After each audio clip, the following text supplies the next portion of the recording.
I used to work at a gym as a personal trainer. I've worked at a few gyms as a personal trainer, and I saw firsthand how men would talk about women. They disregarded me because I was a married woman, so they didn't mind speaking all of their misogynistic, sexist ways about women and our bodies.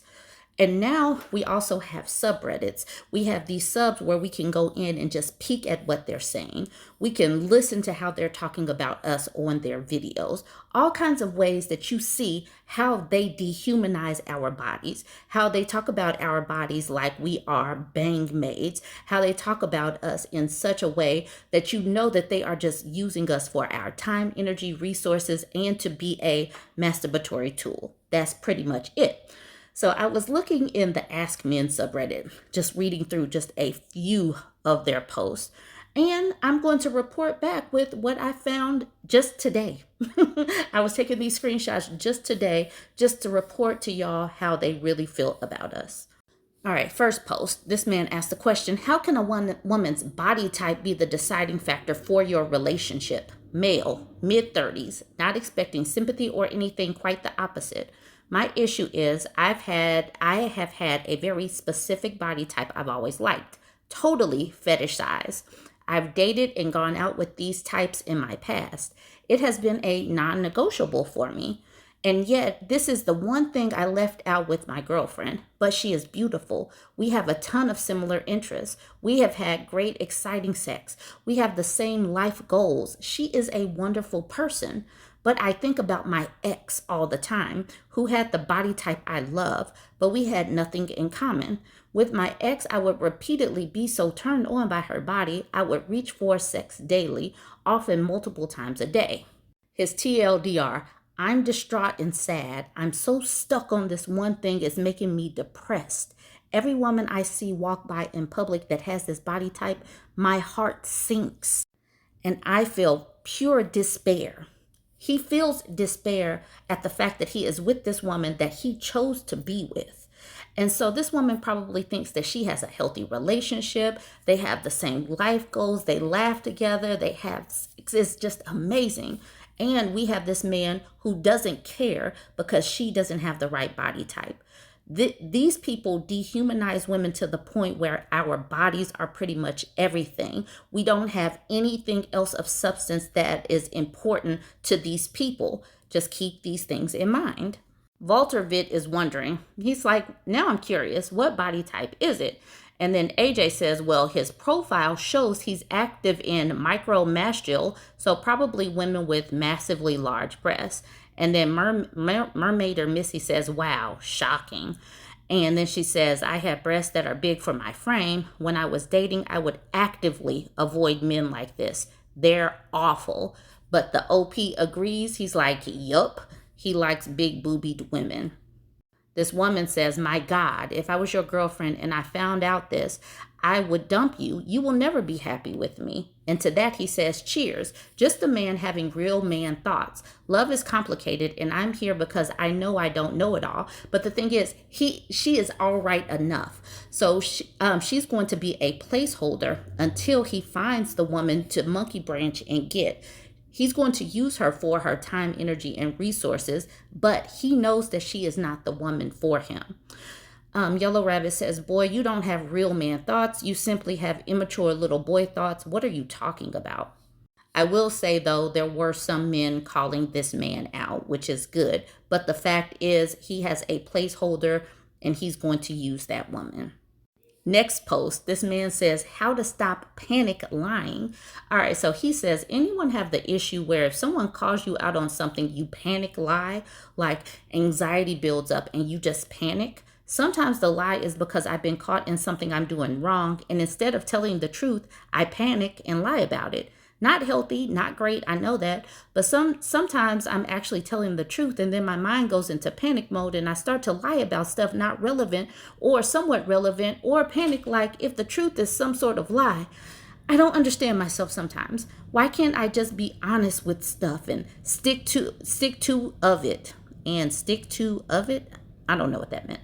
All right, why do I panic and have so much fear even when I'm not in the wrong?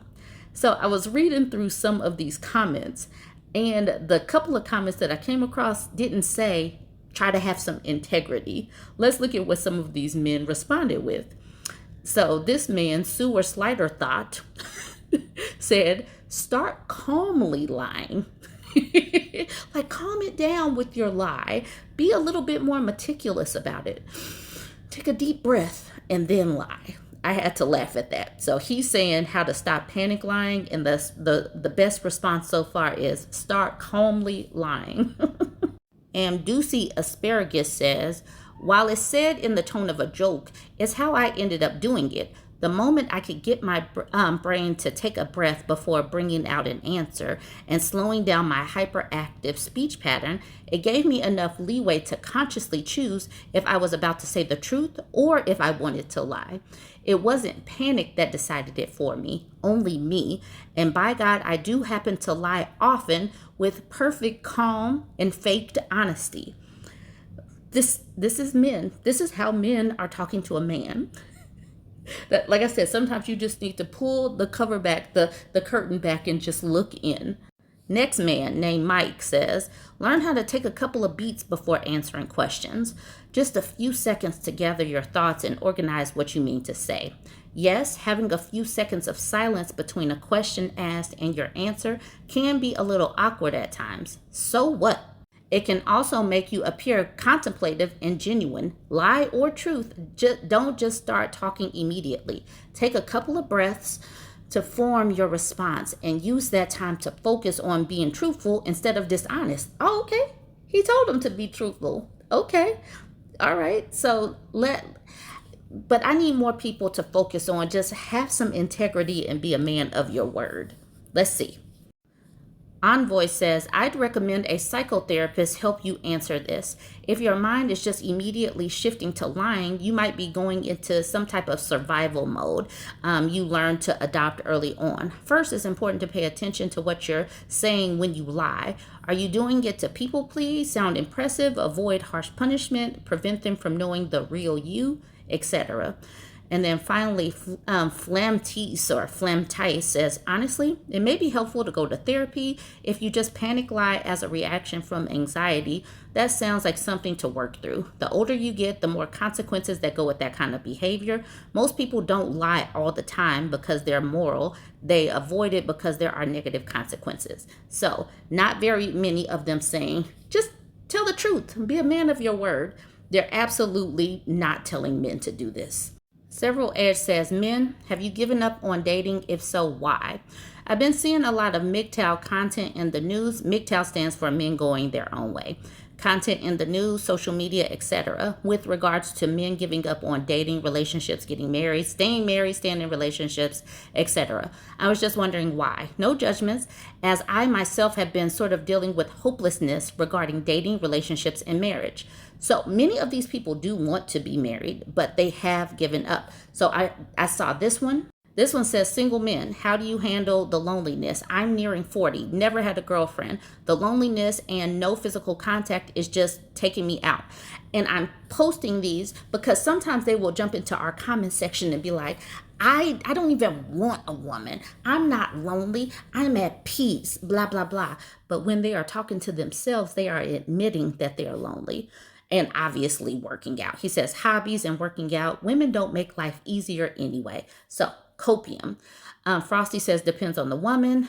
Beware the voodoo says those women are few and far between. And at the bottom it says they're also typically already in a relationship with someone else. Now I'm going to come back to some of these answers under why have you given up? The T-app was the final straw. Women sharing my personal information and making up bold-faced lies that started circulating in my community is not okay.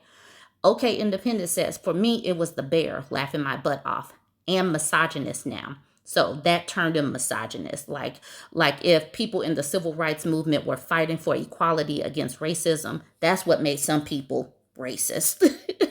All right, Nerded Mango says, the crazier thing was them saying men not to be offended as the misandry was justified. They really don't get the nuance of the conversation. The men are really upset about the T app. But let's be real. Men were exchanging women's photos. Men have been using social media to give tips on how to grape women, but they get upset because they get reviewed.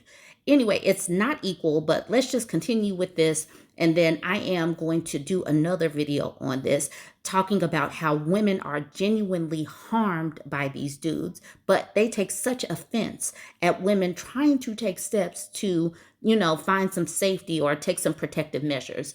Anyway, Spongy SquarePants says, wait, enlighten me on the T app. What happened? And then Embroidered Dreams says, basically social media for women to review and gossip about men they know, have gone on dates with, or are interested in going on dates with. It just devolved into massive gossip and lies, sharing people's personal information, confessions, photos, etc. According to them, I'm somehow married with kids and have AIDS. And then Grigo Go Loco says, are you really surprised? This is normal behavior of women who use such an app, all the while claiming it's for safety with no accountability. But before I get off of here, I just want to remind us of this situation that happened with Telegram, where 70,000 members, and these are just the people that got caught, were sharing grape chats, talking about how to violate women. I'm just putting that out there because they are so panicked about women trying to review them when men were caught doing this. And this is just one time. There were also other instances where they were swapping pictures. So I need them to have a little perspective and nuance, but they will not. Anyways, I'm going to do a whole video on this coming up, but this is just what I was finding as I was looking for more men's perspectives. Join the conversation.